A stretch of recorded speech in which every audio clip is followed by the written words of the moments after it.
O que Jesus é para você? O que Jesus é para você na sua vida?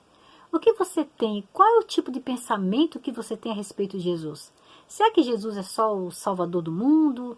Jesus é aquele que morreu pelos nossos pecados, que nós não precisamos fazer nada?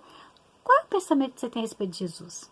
Sabe por que eu estou fazendo essa pergunta? Porque na própria Bíblia relata que se naquela época o povo de Deus teve um pensamento contrário, não entenderam a missão do Messias quando ele veio aqui nessa terra, imagine nós, que tipo de pensamento nós temos a respeito de Jesus. Sabe por que eu estou falando isso? Lá em Lucas, capítulo 24, verso 21, olha só o que os discípulos disseram depois que Jesus morreu. Nós esperávamos, olha o que ele fala, hein? Que fosse ele quem havia de redimir Israel. Olha só o pensamento dos discípulos. Que Jesus fosse, sabe o quê? O libertador do jugo romano. Que ele viria, que ele iria destruir os romanos, as nações que estivessem atrapalhando ele se expandir, que ele seria um reino maravilhoso, que seria um reino rico, próspero, tanto que até os discípulos brigavam entre si para ver quem que era ali que ia ser o gerente, o tesoureiro, o secretário, o governador. Olha que tipo de pensamento que eles tinham a respeito de Jesus. E nós podemos cair no mesmo erro. Sabe por quê? O que está escrito lá em Mateus capítulo 1, verso 21? Vamos ver? Olha o que está dizendo lá. Ela dará à luz um filho e lhes porá o nome de Jesus, porque ele salvará o seu povo dos pecados deles. Preste bem atenção, não está dizendo que vai salvar o povo no pecado. Aí você pode até se perguntar agora, o que significa esse verso? Que Jesus ele veio nos dar o poder para ser salvos do pecado. Ele não vai vir nos salvar nos pecados. Sabe por que eu falo isso? Porque lá em Apocalipse deixa bem claro que aquele que estiver na prática do pecado vai ser consumido quando Jesus voltar. E infelizmente muitas pessoas estão tendo um pensamento totalmente diferente. Quantas pessoas eu tenho ouvido falar, mas Jesus vai salvar a gente, não importa o que a gente esteja fazendo, Deus conhece o nosso coração. Claro que Deus conhece o nosso coração, com certeza. Quando Jesus voltar aqui nessa terra, vai ter pessoas pecando? Com certeza vai ter, gente, com certeza. Mas essas pessoas que estiverem na prática do pecado, sabe o que a Bíblia fala? Elas vão ser destruídas. Aí eu pergunto, Jesus vai salvar alguém no pecado? Não, não vai. Mas vai salvar, ele está salvando dos pecados. Esse é um processo que Jesus está fazendo hoje. Não é quando ele voltar. Ele não vai vir voltar aqui nesse mundo buscar a gente na prática dos pecados. Ele não vai fazer isso. Sabe por quê? Olha só o que está dizendo aqui no livro, na meditação matinal, Olhando para o Alto. Olha só o que a irmã White nos fala a respeito da função de Jesus Cristo na nossa vida. A religião de Cristo representa muito mais do que perdão de pecados. Entendeu? Jesus não veio só perdoar nossos pecados. Morrer, Jesus morreu pelo nosso pecado, agora estamos salvos para sempre. Eu posso fazer qualquer coisa e Jesus nos perdoa. A religião é muito mais do que perdão de pecados. Você entendeu? E aqui continua. Significa remover nossos pecados e preencher o vácuo com o Espírito Santo. Aleluia, glória a Deus. Mas depois que eu comecei a conhecer Jesus, que eu me arrependi, pedi perdão, me batizei, aquele meu passado, Jesus já apagou por ele. Mas depois que eu conheço a verdade, eu tenho que viver uma vida de novidade, como está escrito lá em 2 Coríntios 5,17. Aquele que está em Cristo é nova criatura. Vocês estão entendendo? Então, Jesus ele veio aqui para apagar os meus pecados passados e me dar poder para vencer a cada dia que se passa. Aí você pode perguntar, peraí, então quer dizer que se eu pecar hoje, Deus não vai me perdoar? Com certeza ele te perdoa. Mas eu pergunto para você uma coisa, preste bem atenção na pergunta que eu vou te fazer. Pecados conhecidos que você sabe que está errado e você continua na prática do pecado.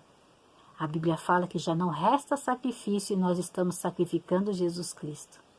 Cada pecado que nós conhecemos e que nós praticamos é como se nós tivéssemos colocado Cristo no madeiro. É isso que você quer para a sua vida? Se você sabe que você está na prática do pecado e continua fazendo a mesma coisa conscientemente, já não resta sacrifício pelos pecados. Jesus perdoa, perdoa. Jesus, ele morreu pelos nossos pecados. Mas se eu continuar na mesma prática do pecado, sabe o que vai acontecer? O pior de todos é endurecer o meu coração para a influência do Espírito Santo. E mais que eu continue na prática do pecado, mais o Espírito Santo vai se distanciando de mim, porque eu sei que aquilo está errado e continuo fazendo.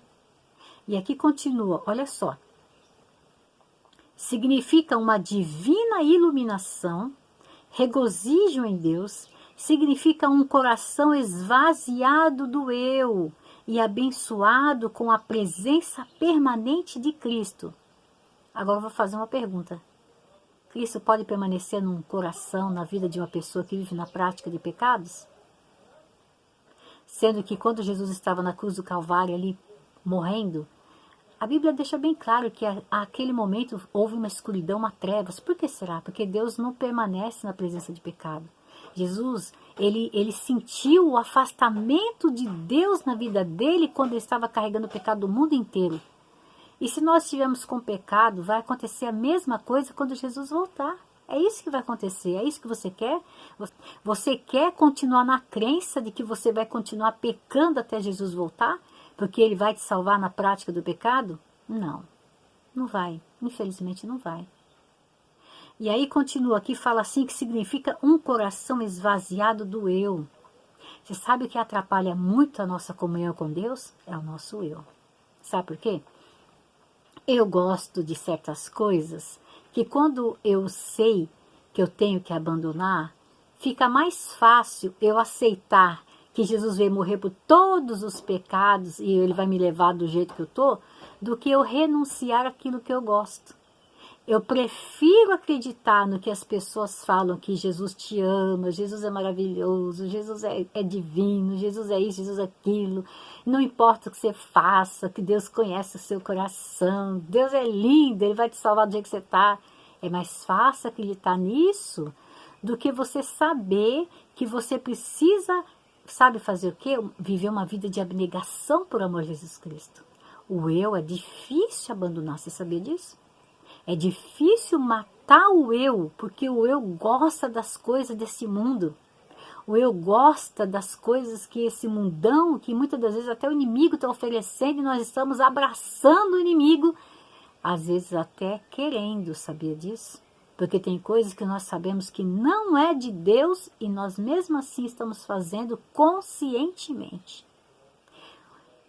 O meu desejo, sinceramente, é que venhamos abandonar os desejos do nosso eu para viver uma vida como Jesus viveu. Ele não precisava se esvaziar de tudo que ele fez, mas ele, por amor a mim e a você, ele abandonou a tudo. E por que não podemos fazer a mesma coisa? Você ama Jesus? Então, abandone aquilo que te atrapalha de estar em comunhão com ele, porque você pode ter a certeza de uma coisa: ele está desejoso de habitar em seu coração. Mas que isso, para que isso aconteça, você precisa ser, sabe o quê? Esvaziado do seu eu, para que o seu coração possa estar inteiramente entregue para Jesus Cristo. Porque é que fala que um coração esvaziado do eu é a presença permanente de Cristo Jesus. Que Deus possa te abençoar ricamente e que possamos ter a certeza de que Jesus morreu sim pelos nossos pecados, mas Ele também nos dá poder para vencer tudo aquilo que nos atrapalha. Que possamos nos agarrar a esse poder maravilhoso que Deus nos deu.